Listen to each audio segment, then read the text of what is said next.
ඊළඟ යෝජනා ඉදිරිපත් කළ තිබුණේ එත් අමාත්‍යාංශය මගින්මයි ආයතනික රැකවරණය හෝ බාරකාරත්වයේ යටතේ වන ළමුන් සහ වීදි ළමුන් සඳහා ජීවන වියදම් දීමනාවක් ලබා දීම වැඩසටහන.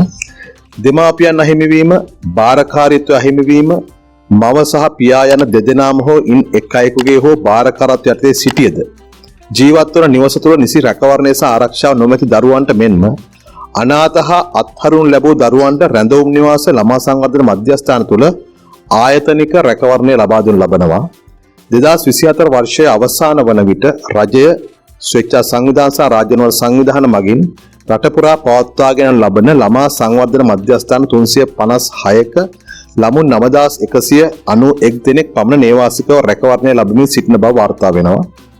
ආයතනික රැකවරණය හා බාරකාරීත්වයේ සිටින ළමුන් සහ වීදි ළමුන් සඳහා මාසිකව රුපියල් 5000ක දීමනාවක් ලබා දීම සඳහා රුපියල් මිලියන 1000ක ප්‍රතිපාදන 2025 වර්ෂයේ සඳහා වන අයවැය මගින් වෙන්කර ලැබ තිබෙනවා.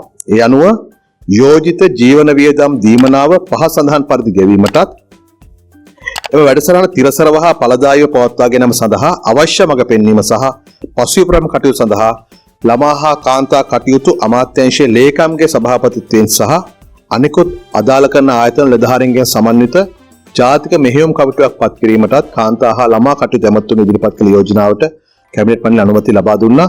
එම ජීවන වියදම් දීමනාව ලබා දෙන මෙන්න මේ ආකාරයට රුපියල් 5000ක ජීවන වියදම් දීමනාවෙන් රුපියල් 3000ක් බාරකාරීත්වය යටතේ සැලසිය යුතු අධ්‍යාපන සෞඛ්‍ය සහ අනිකුත් සුබ සාධන වියදම් වෙනුවෙන් ළමයා රැඳී සිටින සංවර්ධන මධ්‍යස්ථානයට හෝ බාරකාරීත්වය දරන්නාට ජාතික ඉතිරි කිරීමේ බැංකුව හරහා ලබා දීම.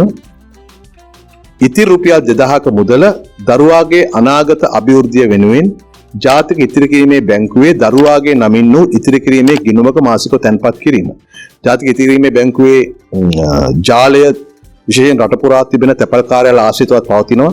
ඒ නිසා මේ ක්‍රමවේදය මේ දරුවන්ට මුදල් ලබා ගැනීම නිසා ආයතන මුදල් ලබා ගැනීමේ පහසුවක් වේවි කියලා තමයි රජය කල්පනා කරන්නේ.